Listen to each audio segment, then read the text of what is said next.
All right. Well, hey, welcome to the last week of statistics. Don't all cry at the same time. But yeah, this is the last week of statistics. This is it. We have this week and then a final exam next Tuesday, and we're done. So a week from today, you are done with stats. But of course, hopefully you'll all be using it somewhere in your future, or at least pieces of it. But yeah, we're in the home stretch. So a couple of things, just procedural, just to let everybody know before we kind of play out. We are not going to cover chapter 13. I've decided I don't want to try to rush through that. It's called ANOVA, short for Analysis of Variation. And it's exactly what it sounds like. You look at the variation of data and analyze it. If you end up needing ANOVA in the future, it's something that you can easily pick up, but we're not going to cover it. So with that said, you may have noticed that on the homework, one of the chapter 13 homeworks disappeared. The other one is there. I can't make it disappear because somebody started it. So the way that this system works, I can't completely eliminate it, but don't worry about it, Willie. I wasn't going to call you out. But just so for the rest of you to know, do not do it. It will not count towards the grade. I've got it set so that it doesn't actually affect the grade one way or the other. But it still reads that it's there and has a due date. You do not need to do it. Okay, so I repeat, chapter 13 homeworks, you do not need to do. They will not affect your grade. They will not affect your ability to drop the lowest project score if you've been doing all the homeworks. Okay, so no chapter 13 stuff. So we're going to end with chapter 12. So that's going to be the regression stuff is going to be the last bit. So you'll see that those due dates have been moved. I've also moved the project due date to Thursday. So you got a couple more days to bang that out if you need to work on it. And we are going to have our last quiz also on Thursday. So I just wanted to get that all on the record so people that are watching at home know what to expect. The one other thing I want to mention about Thursday, I have some all-day meetings going on. So I'm actually going to be a little bit late to class on Thursday. You are going to do your quiz like normal, starting at 3:30 and being due by 4. But class in here is not going to start until 4:30. Okay, so it's going to start a half hour later than normal because I've got a meeting till like 4:20 or something like that, 4:15. So I won't be able to be in here until 4:30. So that's what the rest of this week is going to look like. All right, so chapter 13, don't do it. Chapter 12 and the project, that stuff's due on Thursday. There will be a quiz Thursday. We'll talk about what it's going to cover later. And then Thursday's class is actually going to start at 4:30. And my plan, because I think looking at the how much time we have today, we're going to be able to take care of all of the rest of regression, all the rest of chapter 12, which means we'll spend Thursday as a review day. Okay, Thursday's solely going to be a let's review, get ready for the final. That's a week from today. Okay, so a lot of stuff going on, but we're in the home stretch, right? We just got to make sure we don't trip and fall on this last little straightaway so that we can finish this race. All right, so that's just a lot of procedural stuff I wanted to get out there so everybody saw. Anyway, so my plan today, like I said, is to finish talking about regression. I'll give you kind of a real quick recap of where we were and what we've been talking about, and then sort of finish it up. But before I do that, I do want to turn it over to you guys. Are there any questions about any of the homework, anything out there that you guys would like to look at before I dive into regression or continue into regression?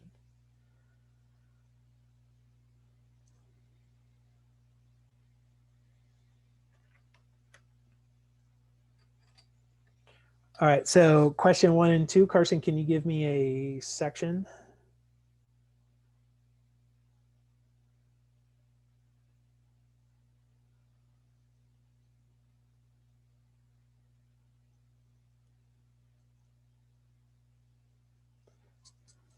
All right, in the linear regression section.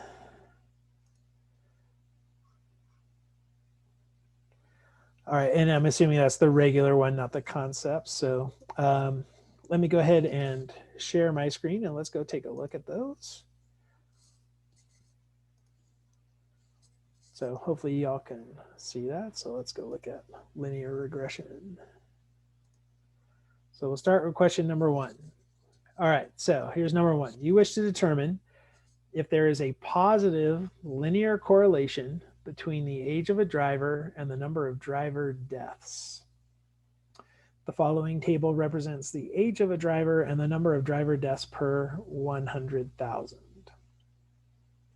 Use a significance level of 0.01 and round all values to 4 decimal places. All right, now we haven't quite gotten to this yet. We haven't talked about the hypothesis test. But I think this is just as good as any to kind of dive in and kind of remind ourselves how all this works. Actually, let me see what question number 2 is. All right, so question 2 is similar. So let's actually, we'll look at number 2. But same idea. Okay, so this one, we're looking at the relationship between the attendance at a Major League Baseball game and the total number of runs scored. All right, so basically we're just curious if more people show up or more runs scored or fewer runs scored, or does it appear that there's some sort of relationship between them? So we got a bunch of data here. We've got attendance figures and we've got numbers of runs. So let me, I'm just writing this down real quick so that I can put it into the calculator. But just looking at it, does it appear that there's a relationship? I'm just curious what you guys think. When you look at those numbers, does it appear that if, let me get my cursor out of the way so you can actually see them. Does it appear that if the population or the attendance is greater, that more runs are scored? Or if the attendance is smaller, fewer runs are scored? See any patterns there?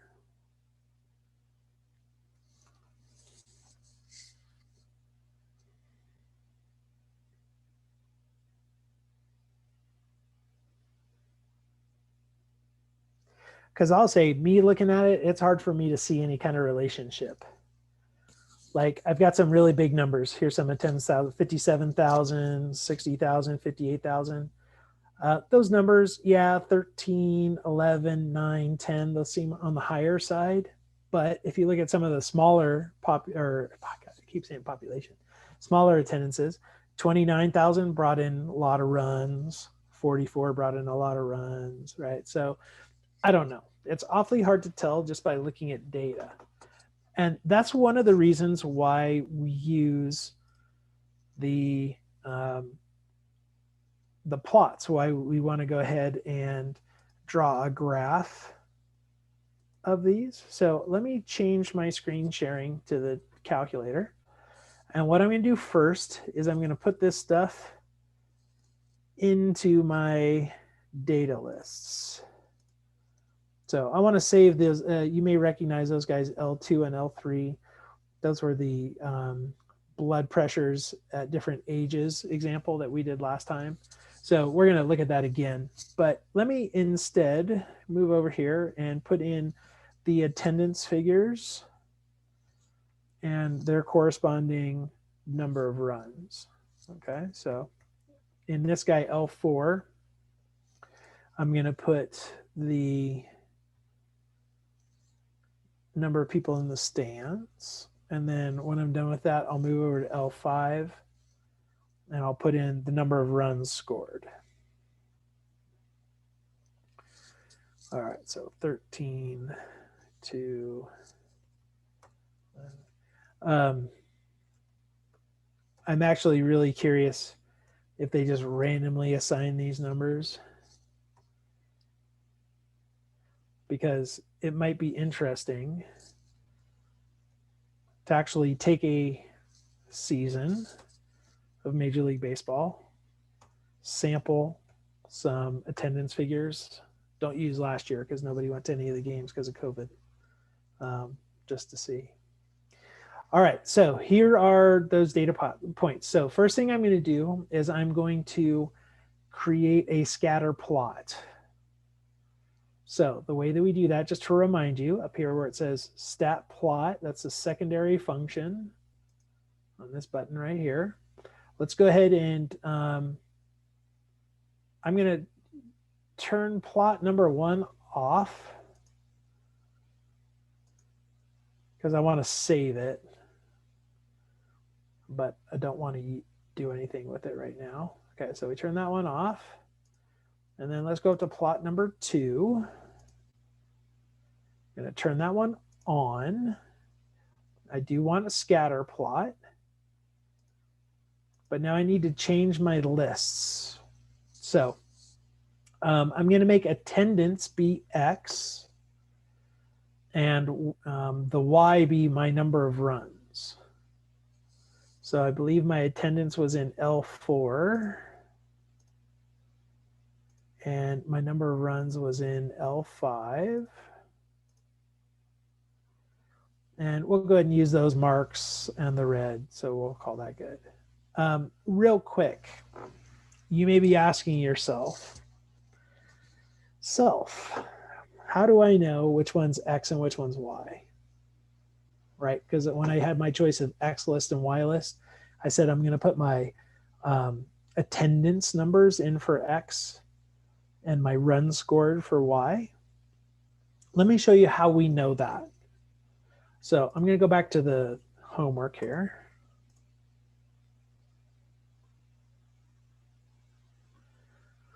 And it says here, we want to see what's the relationship between the attendance at a Major League Baseball game and the total number of runs scored. So basically, here's how I think about it. We're curious if the attendance changes how many runs are scored. If you have a lot of people in the stands, does that get the players excited? So they're going to score more runs, right? Does that have an effect? So remember when we talked about X and Y as independent and dependent variables? The independent is what we plug in, and then the dependent is what comes out. So the dependent variable, the Y, it depends on the first one, the X. So my thought here is I want to see, is the number of runs scored affected by attendance? So if I change attendance, do I change the number of runs scored? So there's the, I'm trying to think about how I want to say it. It's a reaction, right? It's one of them reacts to the other. The numbers of runs scored reacts to changes in attendance. So that's why I'm going to let attendance be X and the number of runs scored be Y. All right, so let me go back to the calculator. So we've got all that stuff in there. I do want to draw the graph of this, but I'm going to start by changing my window so that I can make sure my window shows everything. So my X's were populations, and this, or God, I should just say it's the population of the ballpark, right? So it's the attendance figures for our games. And let's see, the smallest one was 23. The biggest one was 60. So I'll go from 0 to 75. And how about we'll do marks of 15. And then the numbers of runs scored varied from 2 to 13. So I think 0 is a good minimum number. And how about we'll go to 15 as our biggest number. And I'll make it so that we see tick marks every 5. All right, so we should be able to see everything now. So I'm going to click graph, my calculator, this button right here.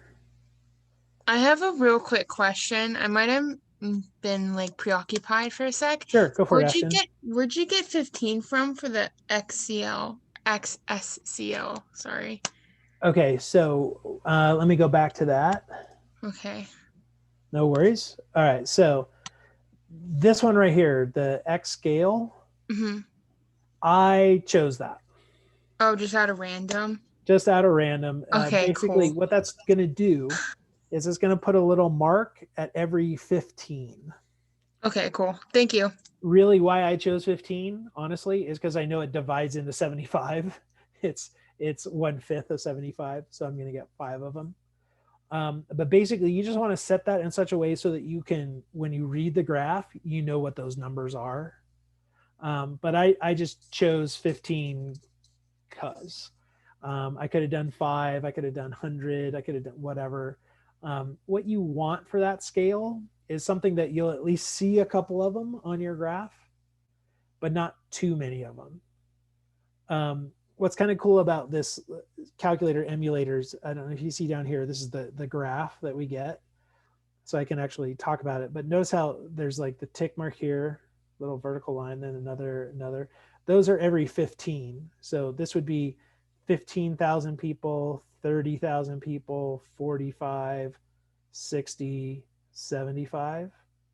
Watch what happens if I make it, say, 100. So there's just going to be a mark every 100. Notice now there are no marks because it's going to want to make a mark at 100, which is beyond my maximum. So I don't recommend ever using a scale, X scale, bigger than your max. And if you make it too small, like let me make it so that it's every, 5 probably will do it. Let's see if that does what I want it to do.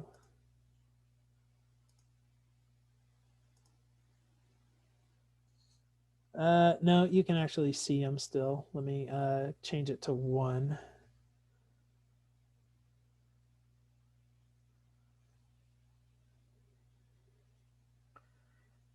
All right, so if you look at this graph, these are every 1. So 1, 2, 3, 4, 5, 6, 7, 8.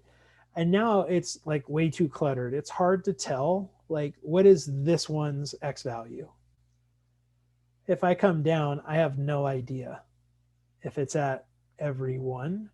But if I have it at every 15, give it a second to reset. And now I look at this one, I come down and I go, well, I know it's somewhere between 30 and 45. It's closer to 30, so it's around, I don't know, 35.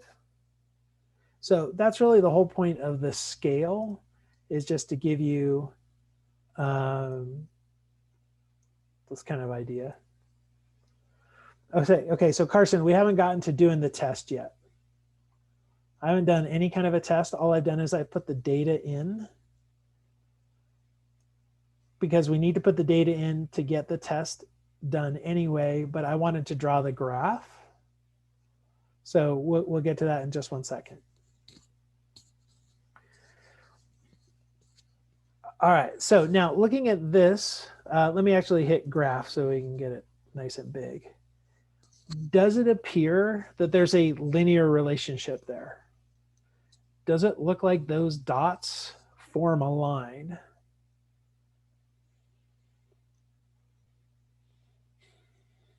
So Carson says yes. What do the rest of you guys think?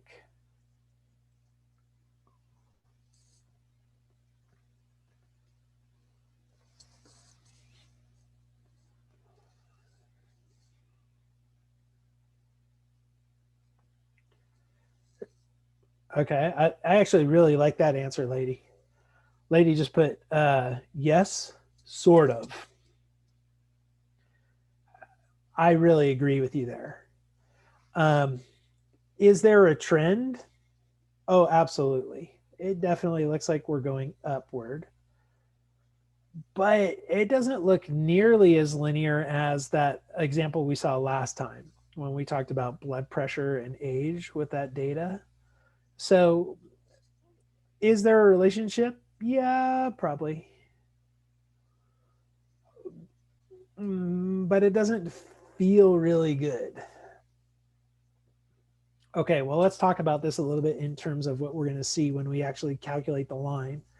Remember, when we calculate the line, we get that number R, the correlation coefficient, and R is always between plus and minus 1. This R is going to be positive because whatever that line is that fits this is going to be going up to the right. It is going to have a positive slope. So R will be positive, but it's not going to be as close to 1 as some other R's we're going to see because they don't all fit nicely on a line. All right, well, there's our data. There are like, those were the attendances and the scores. So let's actually calculate the line. All right, so here we go, Carson. Here's how you're going to do that. Now, there are two ways of doing this. If you just want to calculate the line, you can go to Stat, arrow over to Calc, and you don't have to go very far down here. Go down to number 4. And you can see where it says Lin Reg. That's linear regression. And it's going to give us our answer as AX plus B. So A is going to be the slope, and B is going to be the y-intercept. You'll notice if you come down a little bit, there's another one that says Lin Reg A plus BX. It's going to calculate the same line. It's just going to name them differently. So A is the intercept and B is the slope. So either one of those is fine. I'm just going to use the first one because it's closest. You'll see that there are all kinds of other regs here. These fit other kind of functions to data.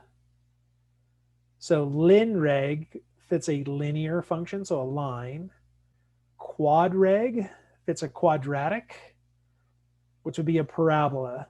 You remember parabolas, the x squared stuff? So this is going to fit a parabola to it. Cubic fits a cubic polynomial. Quartic, that's an x to the 4th polynomial. This one, Ln Reg, this is the one that sometimes gets people confused because they see the Ln and think that's Lin. This is actually a natural log regression. So you may remember natural log functions. It will fit the best fitting natural log to it. I think there's a few more. Let me arrow down and we'll see what else is on this list. Okay, so exp reg would be an exponential function. Power regression is just an x to the n. It figures out what power of x best fits it. Logistic is a different kind of function that fits to it. Sin reg is sine regression, so it fits a wave. Anyway, the point is there are tons of different kinds of regressions. But we're going to do linear regressions. Actually, since I'm right here, let's do this one. We'll do the A plus BX Lin Reg. So I'm going to hit enter. So I have to tell it which columns hold my X's and my Y's. And again, I set mine so that my X's, the attendance figures, were in L4. And my Y's were in L5. So you can fit this to however you put it into your lists. There is no frequency list. I do want to, I won't store the regression equation. But let's go ahead and just hit calculate. So it thinks for a minute and it spits out my linear regression line. All right, so the form I chose here, that first number is the y-intercept. And the second number is the slope.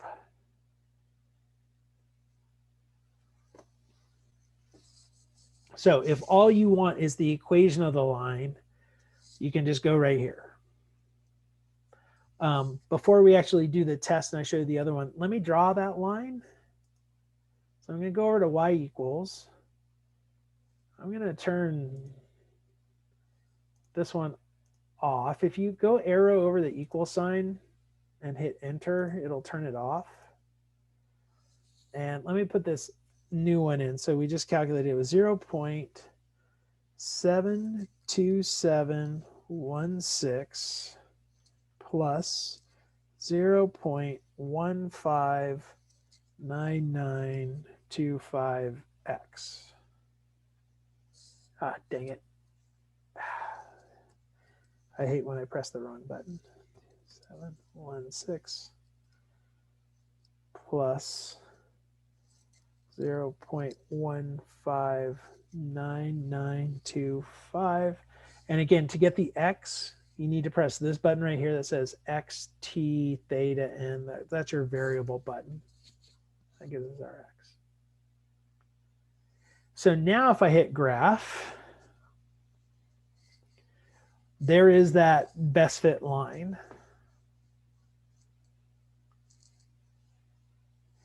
But this one doesn't fit really that well. I mean, if you look at it, there are a lot of data points that are really far away from the line. Remember what we're doing with these is it's called the least squares regression line.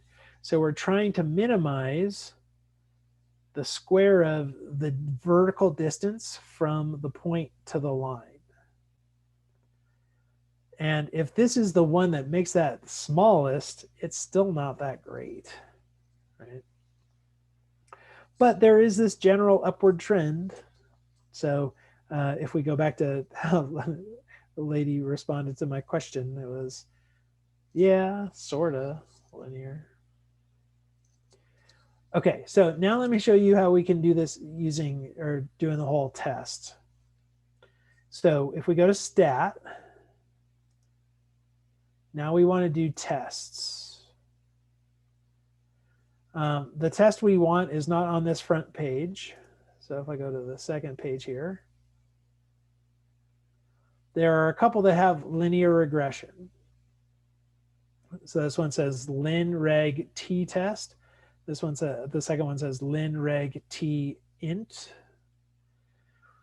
Okay, well, the one we're going to use is the Lin Reg T Test. We'll talk more about this and what's actually going on. But I'm going to go ahead and hit enter. Again, let me change my list so that I've got the data that we want. So we're looking at attendance in L4. And we got our run scored in L5. Okay, so we're going to do frequency equal 1. And in terms of which of these, we are going to use the not equal 0. I'll talk more about that in a minute. But we'll just go ahead and now hit calculate. So it thinks for a minute, and it gives us our values again. If you look at this, it says we're doing y equals a plus bx. And if you look, those numbers are the same. 0.72716, blah, blah, blah. The b 0.159925. All right, so we got the exact same numbers. So that's good to know. But we also have a bunch of other things. Don't worry about the starts of these yet. But I do want to arrow down. See where there's that little arrow? That tells you if you press arrow down on your calculator, you'll get more stuff. Because this is really what I want to hit, which is the R. So this one we have R equals 0.711. So it's a positive number. But it's only 0.7. All right, so positive means that, yes, as the x increases, our y increases. But the 0.7, that's not a super good fit, right? I don't know if you remember, but when we talked about the R value, to get a strong linear correlation, do you remember what number that had to be bigger than? What kind of an R number tells us that it's a strong correlation? All right, so Allie just put in 1. 1 is like super strong. 1 means that it is a line. But I gave you a number that's kind of a cutoff for strong correlation, and it is closer to 1. It's okay if you don't remember it. But it was 0.8. That's kind of the standard. If our R is at least 0.8, we say that it's a strong linear correlation. If it's less than a half, we say that it's a weak linear correlation. So this one, because it's sort of between 0.5 and 0.8, it's that correlation. It's that, yeah, sorta. So is this linear? Yeah, sorta.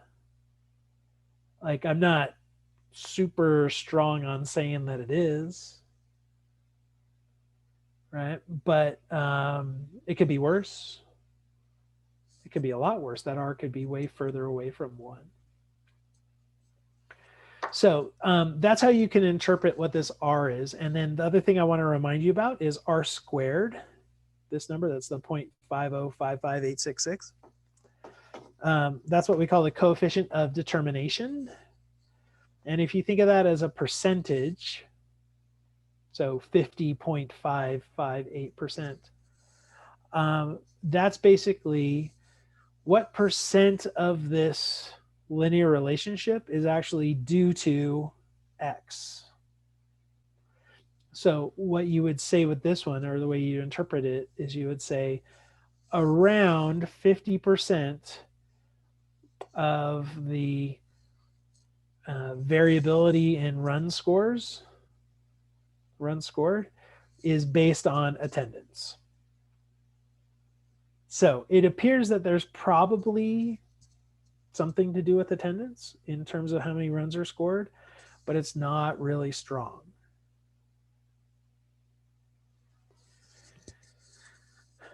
All right, so in terms of these other numbers, you'll notice that there is a t-score like you're used to. There's a p-value like you're used to. There's a df for our degrees of freedom.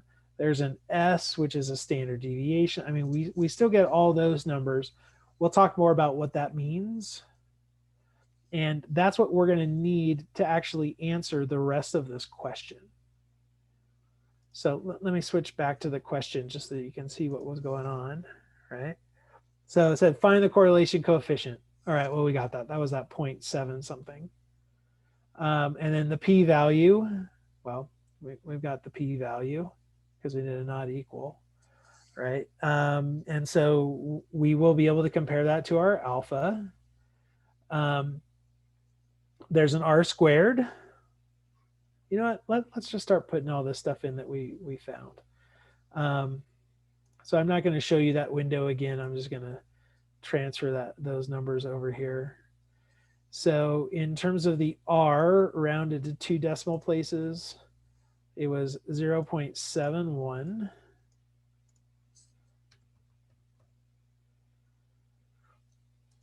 The p-value to 4 decimal places. I know it started 0.1. Let's see. 0.01.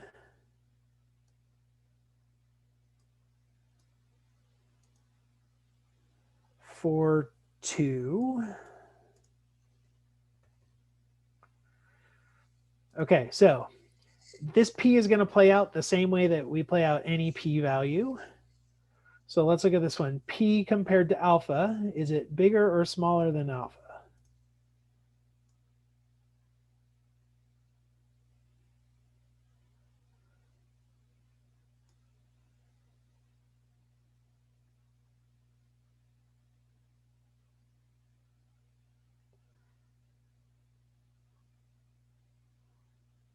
Don't everybody chime in at once. So this p number is smaller than alpha. So what do we do when p is smaller than alpha? Do we reject the null hypothesis or fail to reject the null hypothesis?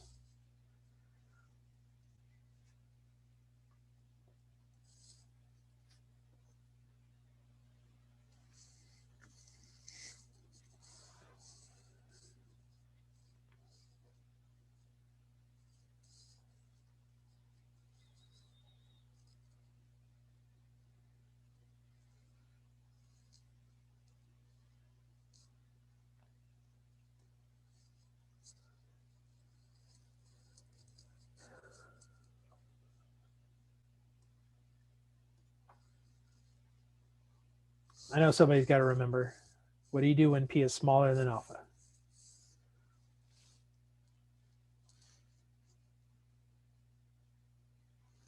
All right, good. We reject. So we're going to reject the null hypothesis. We'll talk about what that means in a little bit, but already just by running this test, we know we're going to reject whatever that null hypothesis is. Okay, so r squared, that number, the r squared to how many decimal places?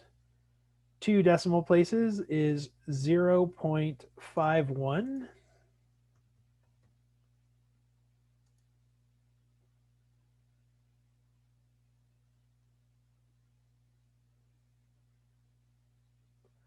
Right? So it's a percentage thing, right? So the way to think about it is that this plays like a 50%, 51% role in the scores of the games,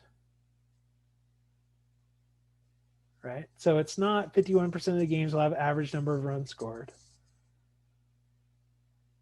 It's not 51% of those games will have the predicted number of scores.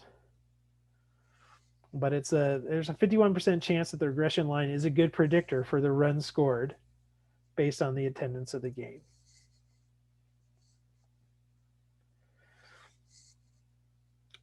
Okay, so then we can put in our equation of our line. Now, luckily, I've got that written down. So if I go to 2 decimal places, it was 0.73 and then 0.16 for our x.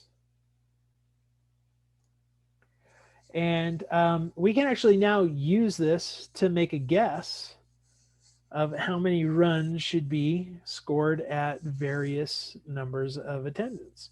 So like this one, if we're looking at 23,000 people, that would be x equals 23. So we could just plug 23 in here, and that would give us our guess of what the attendance should be, or sorry, the number of runs scored should be. So let me do that real quick. So we'll do 0.73 plus 0.16 times 23. And I got 4.41, but it does say round it to the nearest whole number, which would be 4. So this equation would suggest that there are going to be 4 runs scored if we have 23,000 people. Will we? Who knows? But it's a prediction. And it's not a very strong prediction because of the fact that that r squared was only 0.51. I'm not really confident in this. But let's actually look at what the interpretation is. Now, I didn't talk about interpretation last time. It was one of the things I want to talk about today, so we'll go ahead and do it right now. When you have a line, what the slope tells you is a change. It's a rate of change. It's the rate of change of your y with respect to x, right? Think about how slope works. It's a change in y over change in x. It's the rise over run. So when you have slope, basically what it's saying is if you were to increase x by 1, the slope tells you how much your y is going to change. All right, so if you look at this equation right here, what this is telling me is that if x goes up by 1, then my y is going to go up by 0.16.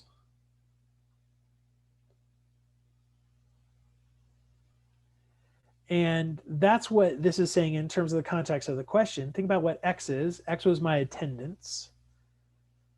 So if my attendance goes up by 1,000, because those were in thousands, I should expect to see an increase in runs scored by 0.16.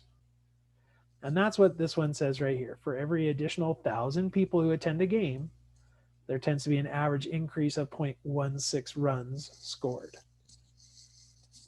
So if we go up by 10,000, we should expect another 1.6 runs scored, 10 times that.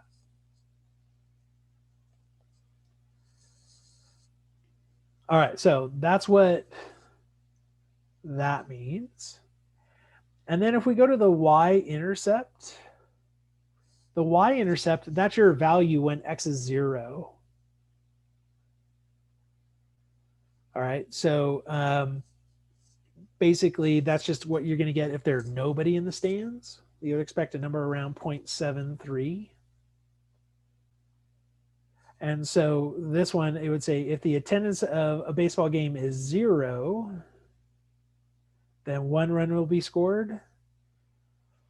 Well, that's kind of too strong a statement. We don't know that 1 run will be scored, but it's this one. The best prediction for a game with 0 attendance is that there will be 1 run scored. So that's what y-intercept tells you, is just what you would get if your x was 0. And then the slope tells you how much your y is changing. So every change in x, if you increase x by 1, the slope tells you how much your y is going to change. All right, so we've got this mostly done, but let's talk a little bit about this hypothesis testing and what we're actually testing when we do hypothesis testing, and then we'll come back and we'll finish this question. All right, so we're going to kind of just leave this in the middle, but we will come back to it. All right, so I'm going to hop up to the whiteboard and let's talk a little bit more about regression and specifically the hypothesis testing for it. All right, so I'll be right back with you.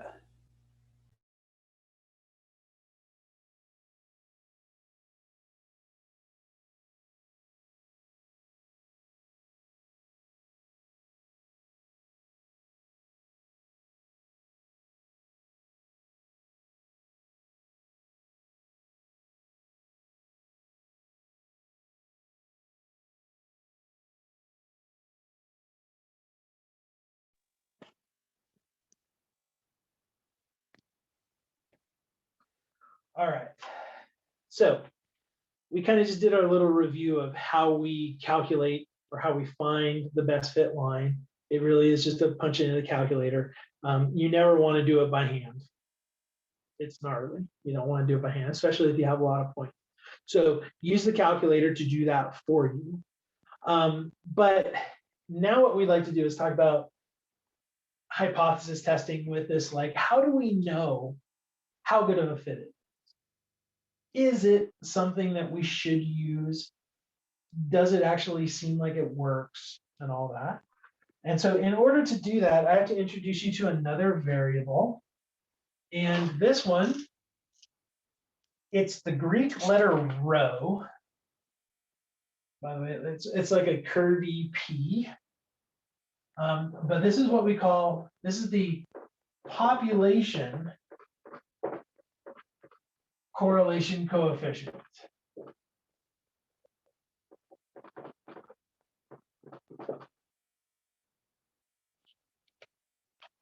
So real quick, this guy, it's the Greek letter rho, R-H-O, but phonetically, it's like row, row, row your boat. Okay, so it's the Greek letter rho. It's their version of the R. I know it looks like a P, but it's not. It's got the same kind of roll as R. All right, so this guy is actually related to R. Remember, we were just looking at the correlation. We saw this guy R. This is the sample correlation coefficient. So take that example we were just doing with that homework of the runs scored in the game, depending upon attendance, and we punched it in and we got that number R. That was the correlation coefficient for the sample. Now, rho would be the correlation coefficient for the entire population, for all baseball games, Major League Baseball, blah, blah, blah, not just the 10 or so that we were looking at when we built our equation. It's very much like, remember the difference between, say, sample mean and population mean. Sample proportion, population proportion, right? Same idea. We're going to be able to calculate a sample coefficient. We're not going to know the population coefficient, right? That's just something we're not going to know. But what we'd like to know is, what does it appear like? What does it seem that it actually is? And that's where this hypothesis test comes in. Now, what we're doing, this hypothesis test, the actual name for it, we're going to do a hypothesis test of the significance of the correlation coefficient.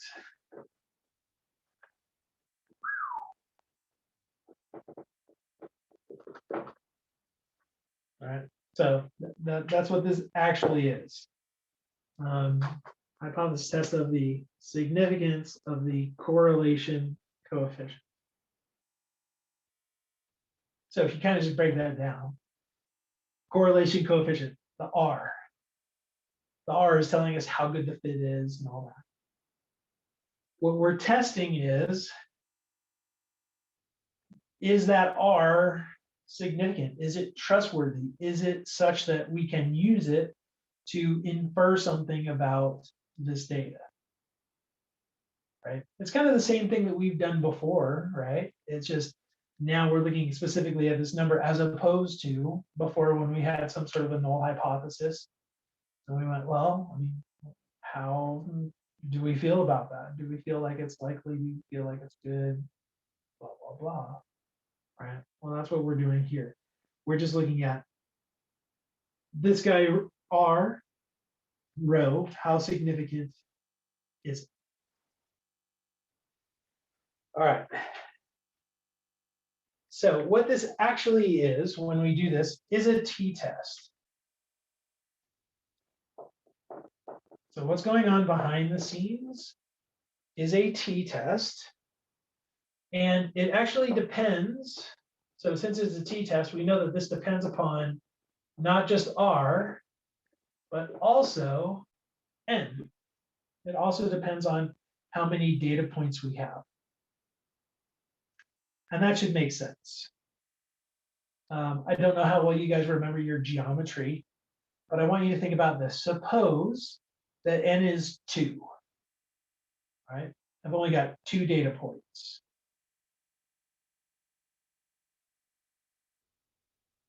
What's the best fit line going to be for 2 data points?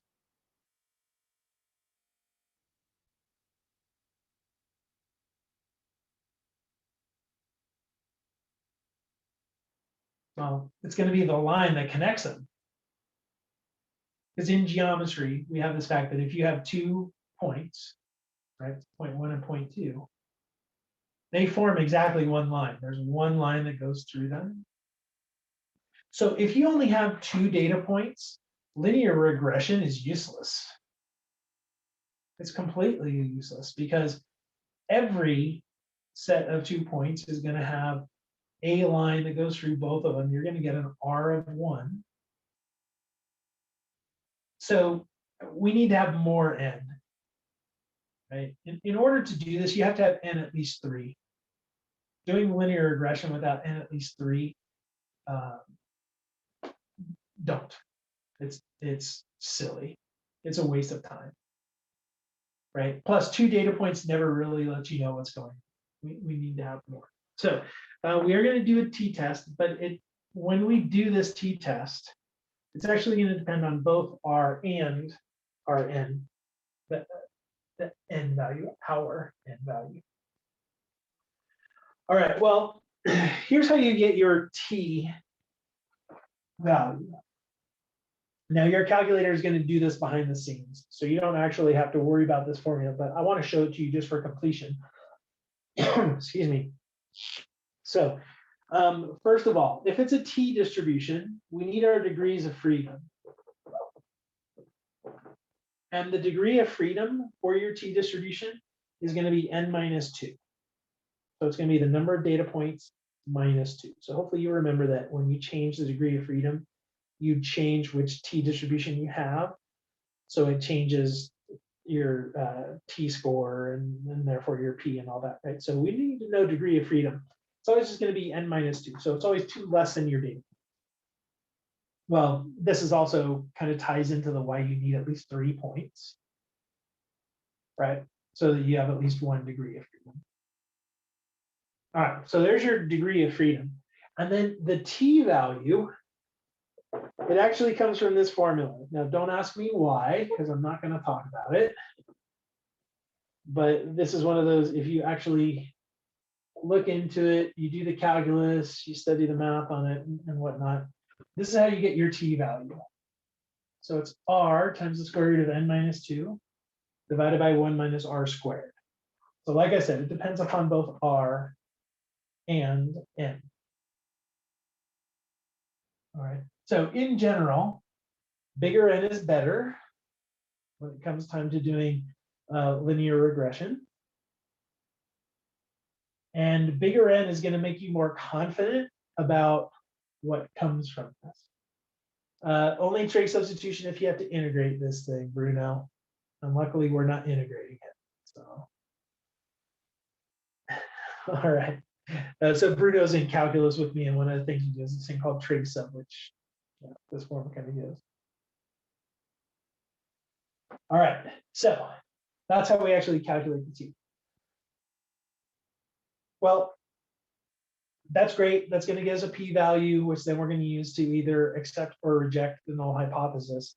So we should probably talk about what the null hypothesis is. And for every one of these, for every hypothesis test of the significance of the correlation coefficient, this is what our null hypothesis is going to be. It's that rho is equal to 0. I just realized I'm kind of in the light there, so I don't know if you can see it. Let me drop it down a little bit. Use the shadow of my body to help you see it better. All right, so the null hypothesis is that rho is equal to 0. So rho, correlation coefficient, equals 0. Which then, of course, would mean that our alternative hypothesis is going to be that rho does not equal 0. So this is kind of like when we did the one where we were comparing matched data, right? And so we're going to say, oh, they're either the same, or we either get 0 when we take the difference, or the difference is not 0. We also kind of saw this with like proportions and stuff like that. But this is always what our null and alternative hypotheses are going to be when we do this test.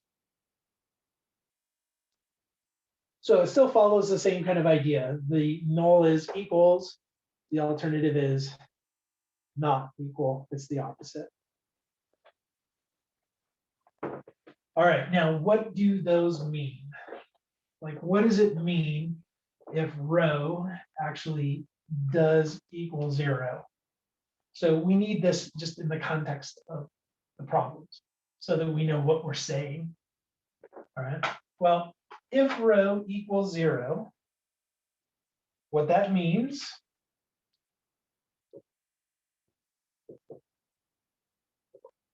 remember, think about what it's related to. It's related to R. It's kind of the equivalent of R. So what would it have meant if R equaled 0?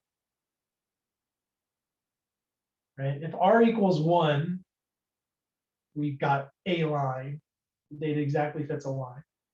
If R equals 0, that meant the data was not linear whatsoever. There was no linear relationship. And so that's what that means here. If rho is equal to 0, this means that there is no significant relationship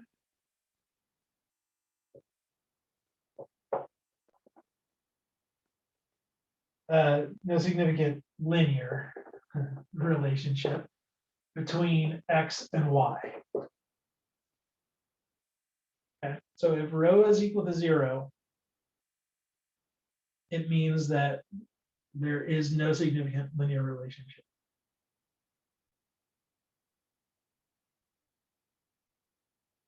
So another way to think about the null hypothesis is this. The null hypothesis is saying there is not a linear relationship here.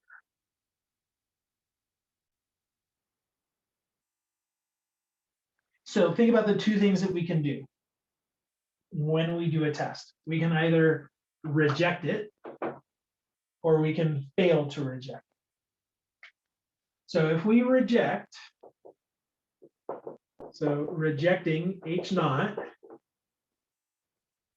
what that means is that we're saying there is sufficient evidence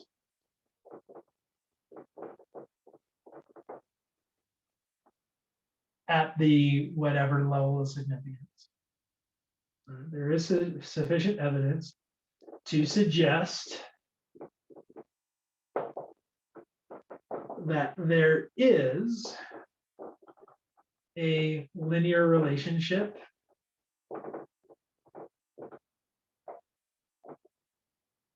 between X and Y. And again, we wouldn't say X and Y, we would say what the things are. So go back to that example of runs scored and attendance. If we reject the H naught, which I think we did, right? I think that one said to reject the null hypothesis. Then what we're going to say is that there is sufficient evidence at the, I think it was 5% confidence or significant level to suggest that there is a linear relationship between runs scored and attendance at Major League Baseball games. So that's what it's going to mean if we reject H naught. And we're going to do it the same way we always do, which is look at our P and compare it to alpha. If P is less than alpha, we're going to reject. Okay, so then what about if we fail to reject? What does that mean in terms of wording and all that? Okay, so if we fail to reject,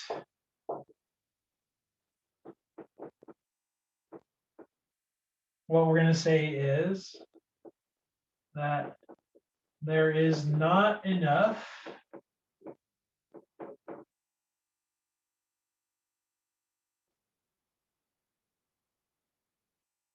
significant, or let's see, evidence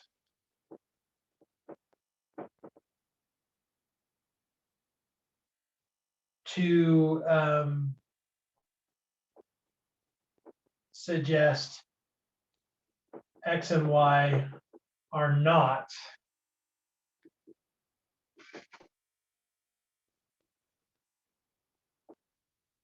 linearly related, or that there is not a linear, let me write it that way, to suggest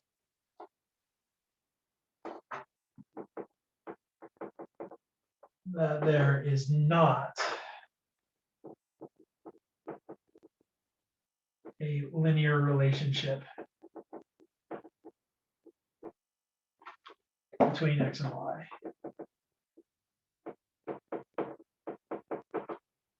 And these are always weird because we're doing like negative negatives, right? Not knots.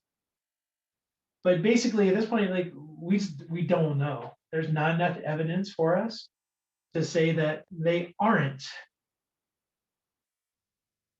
There's not enough evidence for us to say one way or the other. We can't reject this statement. We can't say that there isn't a linear relationship between them. There's not enough information to say that. So basically, if you fail to reject, it doesn't seem like there's a linear relationship, but there still could be. We're just not sure. As opposed to rejecting H naught, no, there's evidence to say that they are definitely linearly related. Okay, so that's what we're actually testing when we do this hypothesis test. So when we go back to that one, and we'll look at that again in a minute, when we go back to that baseball example, we'll actually, what we're really looking at is there a linear relationship? And what the resulting p-value tells us is, do we get rid of this statement? Do we deny the statement? Or do we go, no, we can't say that that's not the case? Okay, so in fact, let's go back and look at that.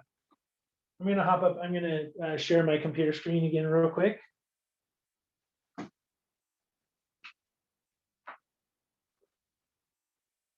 And let's see what that told us. So I'll come back to the homework here. So now we can fill in our null and alternative hypotheses.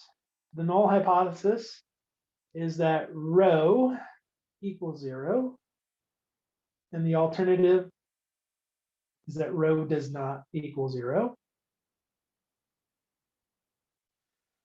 So we saw that our p-value was less than alpha, right? Because we were at alpha of 0.05.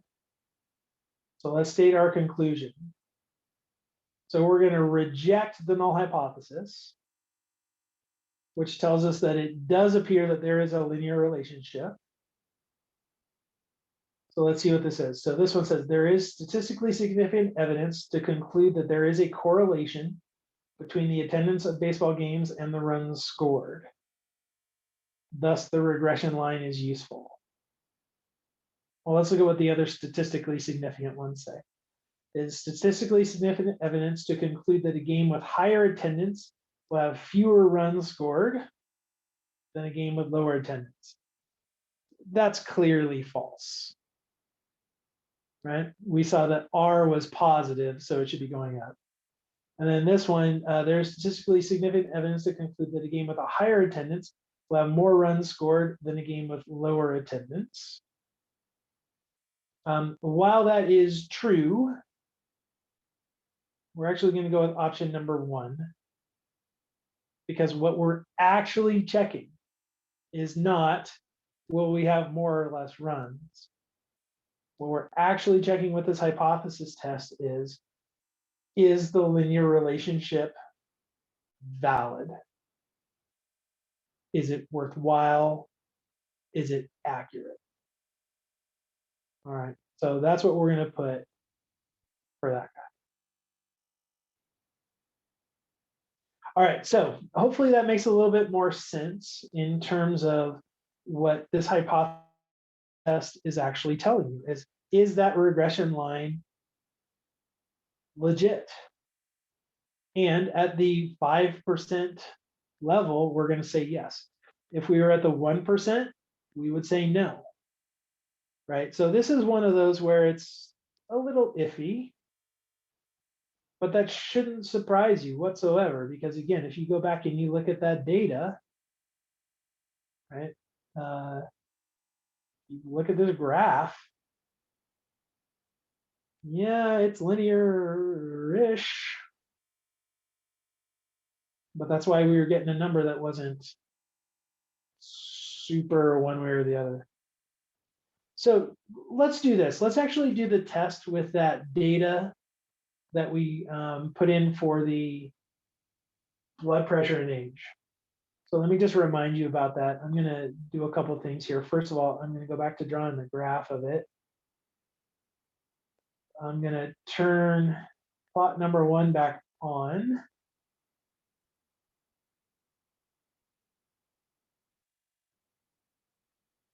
And then I'm going to go turn plot number 2 off. So we're going to go back to the blood pressure one. I'm also going to go back to y equals. Let me turn this guy on and the other one off.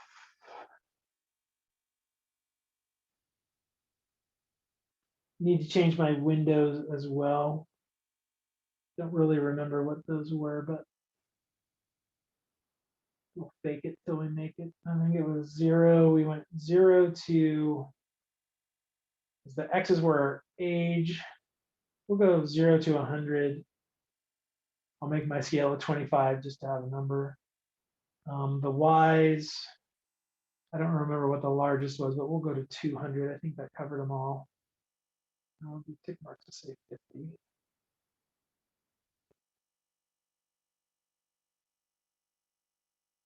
Okay, so there was the blood pressure data. And looking at this one, you can see that it appears much more linear. So let's actually do the calculation on that one. So I'm going to go to stat, tests. I want to go to the next page down. So let me just arrow up. We're going to do a linear regression t test. Do you need to change these to being L2 and L3? My data is in a different place.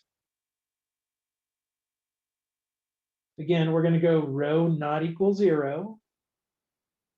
And we calculate. All right, so here are our numbers again. You can see there's our y-intercept, 90.98. So what that would mean in the context of this would be that someone just born would have a blood pressure of 91. The slope, 1.399. That's saying for every increase in age by 1 year, we should expect blood pressure to go up about 1.4 points. Again, don't worry about the S, but here's our degree of freedom. Notice it's 5, and we had 7 data points, so that's 2S. There's our t-score, but more importantly, here's our p. So remember the e to the -4, that's scientific notation. So this is 0.000254. That's a very small number. So I'm definitely going to reject the null hypothesis here. And I'm going to say there is there's statistically significant evidence that the blood pressure, systolic blood pressure, is linearly related to age. And again, if we arrow down, you can see the R and the R squared. The R is much closer to 1. That's definitely a strong linear correlation. All right, so that's the process. That's how we do any kind of a linear regression hypothesis test. But the beautiful thing, and I don't know if you've caught this, but about any hypothesis test, is it all comes down to that p-value. No matter which one we're doing, we just look at that p and we see which side of alpha is that on, and it tells us what to do with our null hypothesis. All right, but in this case, the null hypothesis is there is no relationship, no linear relationship between these two variables. So when we get rid of that, we're saying that there is a linear relationship. Okay, I want to show you one more thing here before I quit sharing my computer screen, because I want to talk a little bit about the fact that just because there's a correlation doesn't actually mean that these two quantities, that the one affects the other. There's a saying, and it's that correlation does not mean causation. Because what you might be thinking when we do this, like with this baseball example, you might go, well, then clearly it's the attendance of the baseball game that causes more runs to be scored. Or in the example of the blood pressure, clearly your age is the factor of, is what's causing your blood pressure to be greater. But you got to be really careful with that because that's not always the case. And what I'm going to share with you is a couple of graphs. These are some classics. You may have seen these floating around the internet. But I just want you to look at something. So like, look at this first one. So this is the divorce rate in Maine versus per capita consumption of margarine in the United States. And if you look at this graph on the horizontal axis, this is the year. And you'll see that the kind of the greenish is your divorce rate in Maine. So divorces per 1,000 people. And the blue is your number of pounds of margarine consumed per person. And if you look at these two graphs, they are very similar to each other. And so if you were to look at the difference between them and actually do a statistical test, you would get a very large R value. Now, I know they're not linear, but you still get R values for other kinds of regression.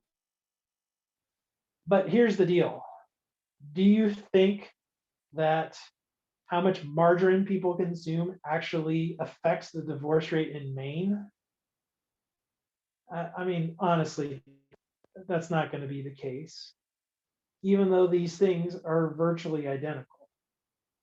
There are a couple of other good graphs here, like this one, the number of films that Nicolas Cage appeared in compared to female editors of Harvard Law Review. Again, I don't think those have anything to do with each other. Or I like this one, the number of people who died by becoming tangled in their bed sheets versus the total revenue generated by skiing facilities. You look at those graphs, they're almost spot on.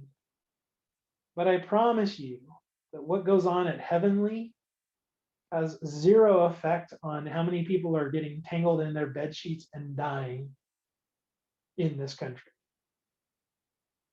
right?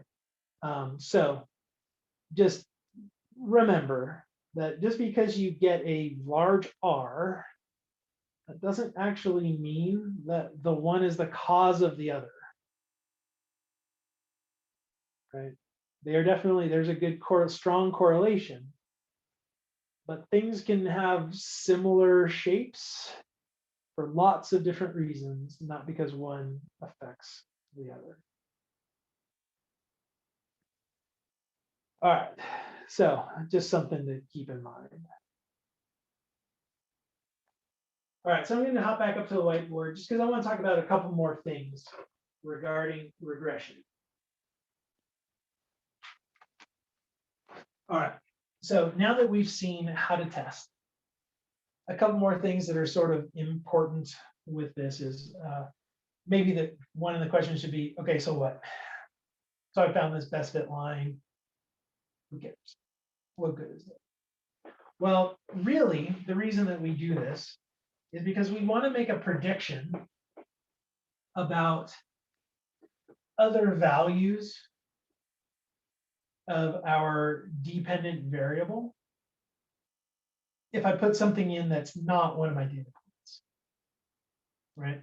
So we can actually use this equation to help us make a guess regarding other numbers, right? And that's actually the biggest use. So the biggest use of regression is to make predictions.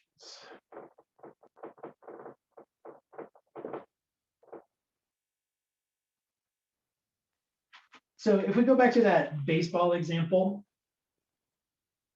where Y was attendance in thousands, and, or no, that was X was attendance in thousands, and then Y was the number of runs scored.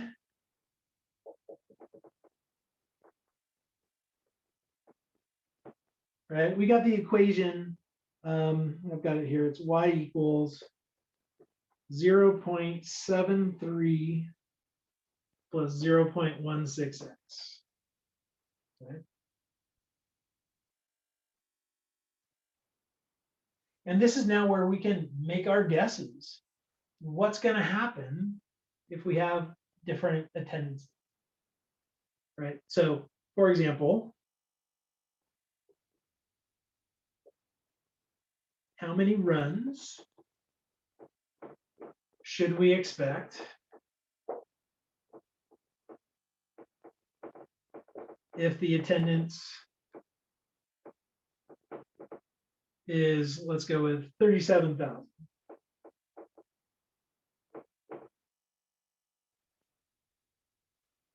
So if you look at our list, we never had any data point where we had 37,000 people in attendance. But this is basically just saying, okay, well, let x equal 37. So y is going to be 0.73 plus 0.16 times 37.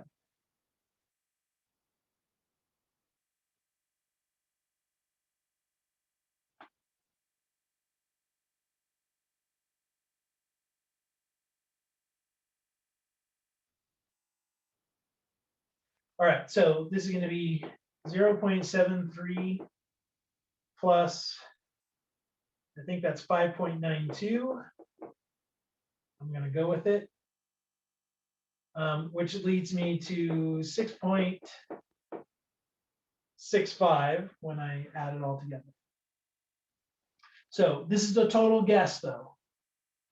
And in fact, I know for sure it's not going to be 6.65 runs, because the run scored is always a whole number. But according to the data, according to what we have so far, the information that we have, our best prediction is that they're going to be, I guess we would round this to the nearest. And so if we're there with 37,000 people, we should expect 7 runs being scored. Will we get 7? Yeah, maybe. We might get more, we might get less, but according to this model, it'll give us 7. So it's actually really easy to do. Once we've got this equation, it's just a matter of plugging things in. Right? So here's another one, same formula. But what if we're at a huge stadium? I mean, like huge stadium. We're at the Rose Bowl. We build a baseball field in the Rose Bowl, so we have 100,000 people there. What if we have 100,000?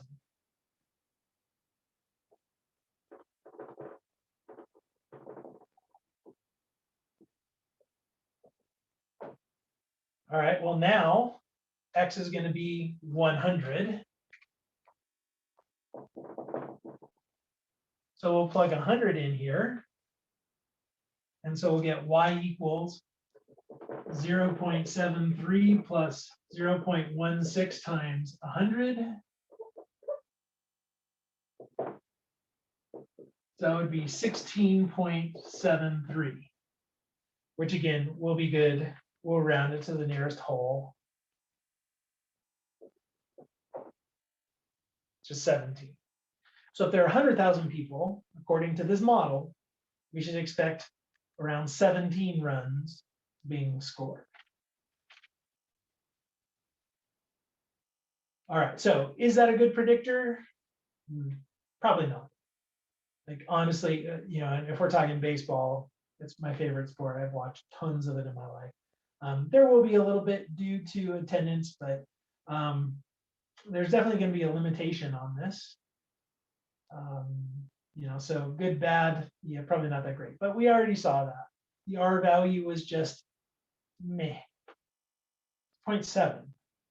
Yeah, it's kind of good. It's not like 0.9 or something like that. All right, well, we actually have names for what we're doing here when we're making this guess. And these predictions, it all depends upon what value we're plugging in and how that compares to the data that we were given. And so you're going to see 2 different names. One is what's called interpolation.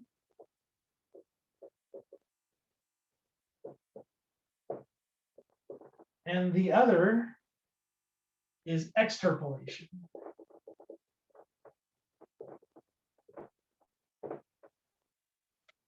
So interpolation, extrapolation. Now, for both of these, you're making a prediction. You're making a guess. Interpolation, this is when you're making a guess with a value that is in the range of the given data.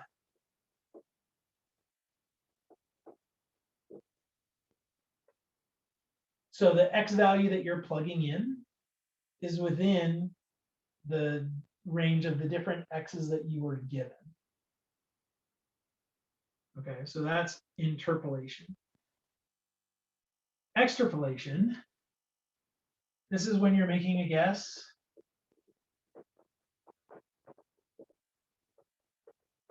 with a value that's not in the range.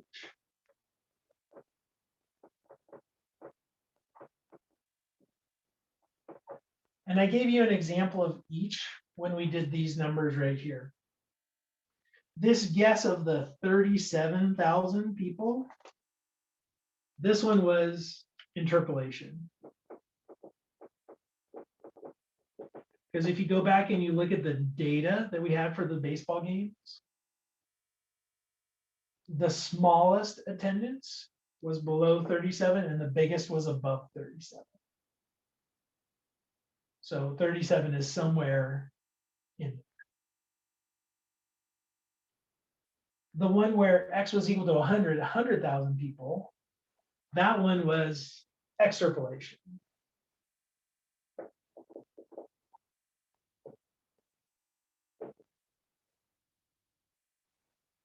Because 100 was not in the given range of X values. Okay, so the difference between them obviously depends where you are. In general, this is in general. In general, interpolation, that gives you better predictions than extrapolation. And if you think about it, it kind of makes sense. If I'm going to take a number that's something around where my data points are, it should be similar. It should be closer because weird things can happen when you start going one way or the other once you get away from this data. So in general, it's better to interpolate than extrapolate. To help you remember which is which, inter, inside, extra, extraneous, outside. All right, so interpolation, this is data that's, or a number that's within your data range. Extrapolation is without. Okay, so that's what those terms are if you run into them, the difference between interpolation and extrapolation. Okay, so one more thing I want to share with you about this, and then we'll call it a day. I think we're going to end a little bit early today. I want to talk about outliers. I want to talk about data that sits definitely far away from the rest of the data. Okay. So imagine I give you a scatter plot that looks like this.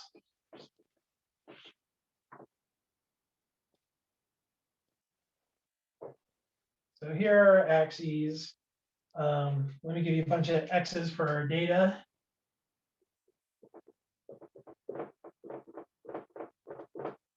All right, so we got all of these, and then we've got this one.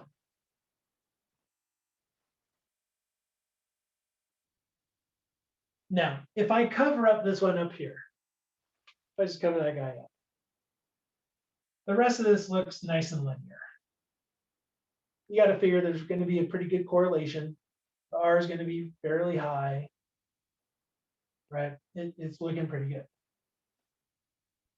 I include this one, and now things are going to get funky with my line, right? It's not going to fit quite as well because that's pretty clearly an outlier. So what we want to do is define outlier. Because here's the deal. If you've got an outlier, you want to remove it. You want to remove it from the data set because clearly something weird happened with this one that's not happening with the rest, because the rest of them definitely seem to be following some sort of a pattern. All right, so how do we decide what is an actual outlier? Well, by definition, outliers are at least 2 standard deviations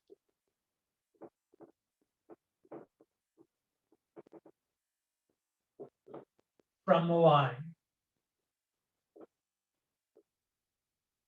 And I'm going to put here vertically. So let's say this is my best fit line. If you were to look at the vertical distance here from this point down to the line, remember that was what we actually were squaring to add up, to minimize least squares, is that vertical distance. But if that's at least 2 standard deviations big, we can boot it. Okay, so that's cool. But then the question is, how do you figure out what the standard deviation is? Well, there's a formula for it. I'm not going to bother showing it to you. Because when you do your linear regression t-test, they give it to you. That was the S. So along the way in that list, and I'll show it to you again, we calculated an S, because that's the standard deviation of the sample. So what you would want to look at and see, is that variation, is that distance away at least 2 of those S values? If so, you can get rid of it. Okay, so I'm going to hop back down on the computer again, and I'm going to show you A, where you find the standard deviation, and then B, I want to show you what happens if we have an outlier. All right, so I'm going to switch to my computer. I don't know that I'm going to be coming back to the whiteboard, so I'm just going to go ahead and mute this thing, but I'll meet you back at my computer in just 1 second.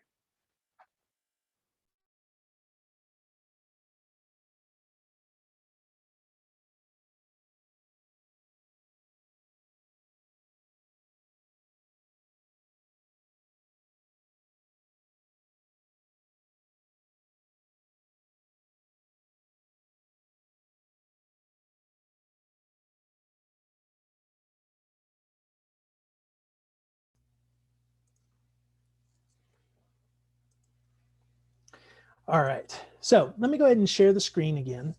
And I want to show you, like I said, I want to show you how you can find your standard deviation and then what happens when you have an outlier. So I'm going to go first to the calculator and show you that. So this was the linear regression test for our blood pressure numbers. And along the way, there were all these different numbers. And you can see right here above the R squared is an S value. That's the standard deviation for this data. For the linear regression data, that's the standard deviation. So in terms of an outlier, we would need something that's at least 2 of those away from our line. So we'd need to get a data point that's at least 14.5 points off of this line, up or down. All right, so I want you to remember these numbers. Okay, I want you to remember these R values and everything for this data, because I'm going to throw in an outlier.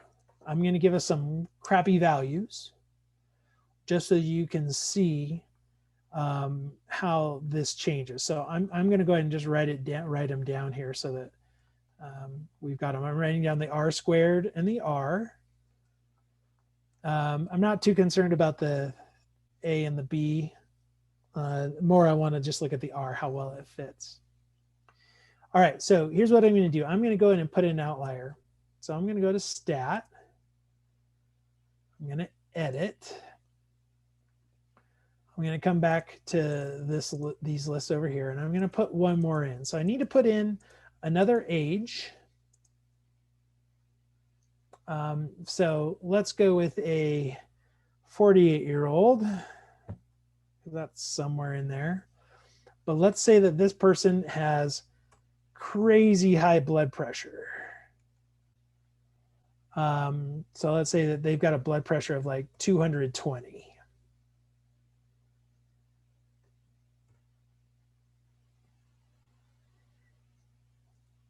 All right, so a younger person, but who's got hypertension.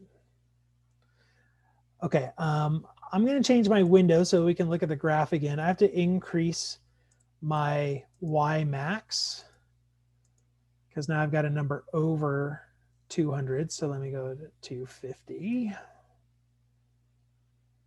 And we'll go to the graph.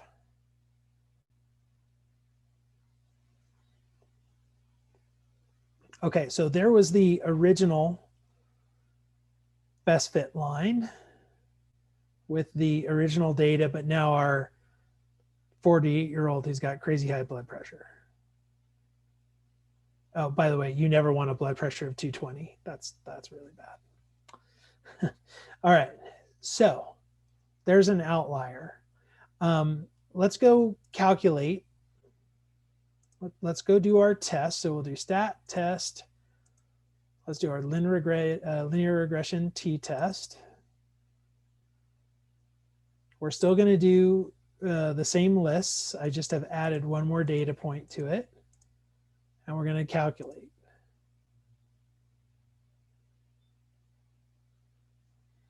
All right. So these numbers are a bit different. We will plot this line as well, just so that you guys can see how that compares. But look at what it did to the standard deviation. Remember what our standard deviation was before? It was something like 7 and change. And now all of a sudden, dang, it's 24.45. But this is what's really telling. Check out what happened to the R. We went from having an R of 0.97, 0.97, very linear, dropped all the way down to 0.766. And similarly, our R squared dropped. Originally, the R squared was 0.94, and this thing just plummeted to 0.58. So let me go ahead and draw this line as well. We'll put this in on Y3. So it's going to be a black line. So it was 94.5 plus 0. Or not 0. Dang it.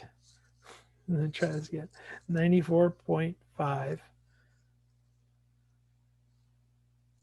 plus 1.4943 x.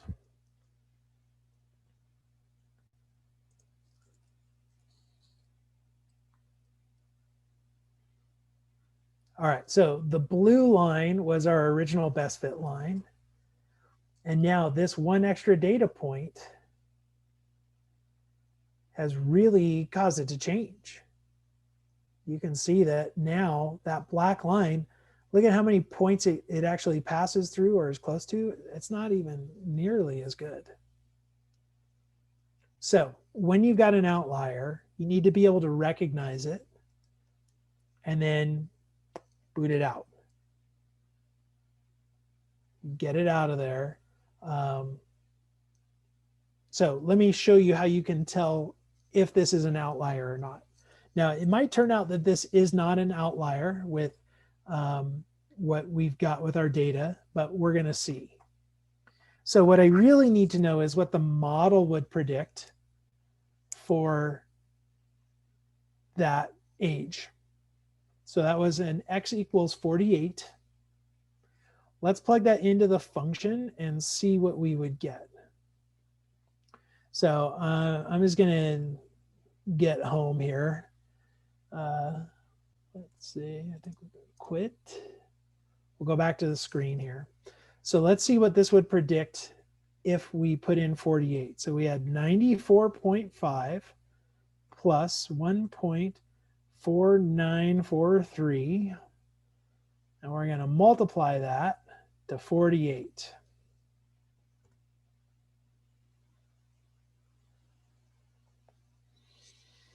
Okay, so according to our model, according to our equation, a 48-year-old should have a blood pressure of 166.22. Okay, so let's look at what that data point was. I don't know if you remember, but it was 220. So let's look at what the difference is between those numbers. So we'll do 220 minus 166.2264. Okay, so we're off by 53.7736.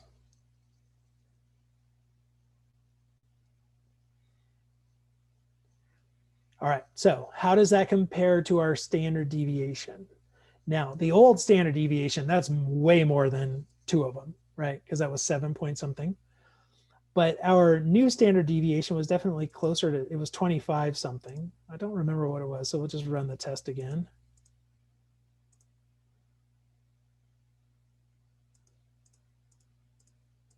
Because it's not that long.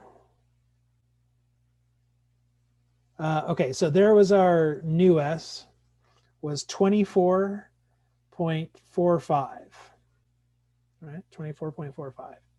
So 2 S's, if you double that, is 48.9.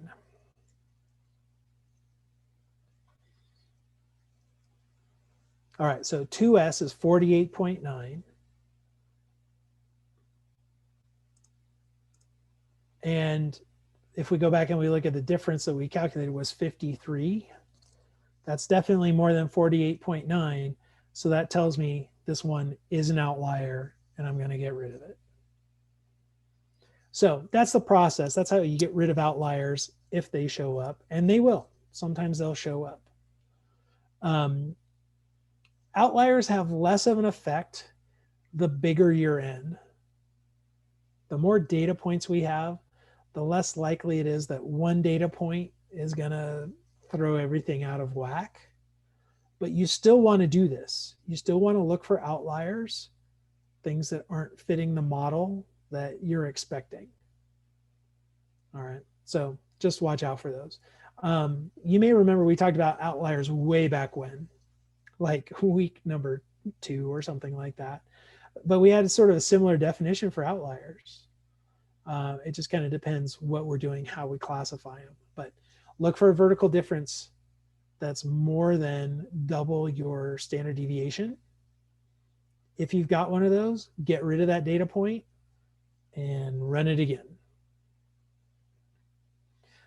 If you look at that homework question, let me go back to that homework question. I think I still have it up, or I can get it up here. Let's see.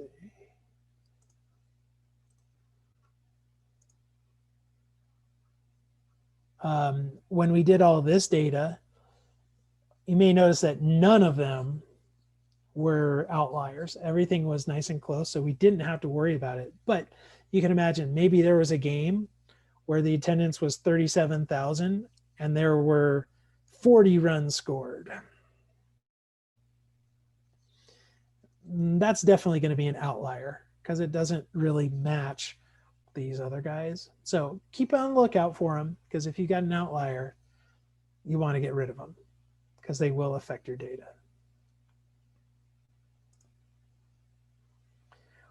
Okay, so hopefully you guys are feeling a little bit better about regression and how it works and what we're doing with it. But really all it is we're trying to fit a linear equation to our data so that we can use that equation to make predictions and do stuff with it. But we can test, we can do a hypothesis test just like any other. We're just testing something different. We're looking at the null hypothesis is there is no linear relationship between these two variables. So we either reject that and say, yes, there is, or we don't reject it and say, well, there's not enough information to say that it's not, or that there is a linear relationship. So anyway, all right, well, I think with that, I'm going to go ahead and stop for the day. So let me just give you a couple of reminders again. So I moved the homework. It's not due tonight. It's actually due Thursday night. I've also now moved the project so that it's also due Thursday night. And we're also going to have our last quiz on Thursday night. Okay, so a lot of stuff going on Thursday. In terms of what the quiz is going to cover, it's going to cover chapter 11. So chapter 11 was chi-square distribution. So that was goodness of fit. It was the test for independence, the test for homogeneity. All right, so the quiz on Thursday is going to be on chapter 11. So you're going to take the quiz at the usual time. So it will open up at 3:30. It will be due by 4, but then class isn't going to start until 4:30. I'll also send out a Canvas message that has all this just as a reminder. But class is going to start at 4:30 because I've got another thing I got to do, another meeting. And then we'll spend that day reviewing for the final. All right. So there you go, home stretch. We got one more class and then a final exam, a couple more things to turn in, and we're done. All right. So with that, have an awesome couple of days. I will see everybody on Thursday. And yeah, take care.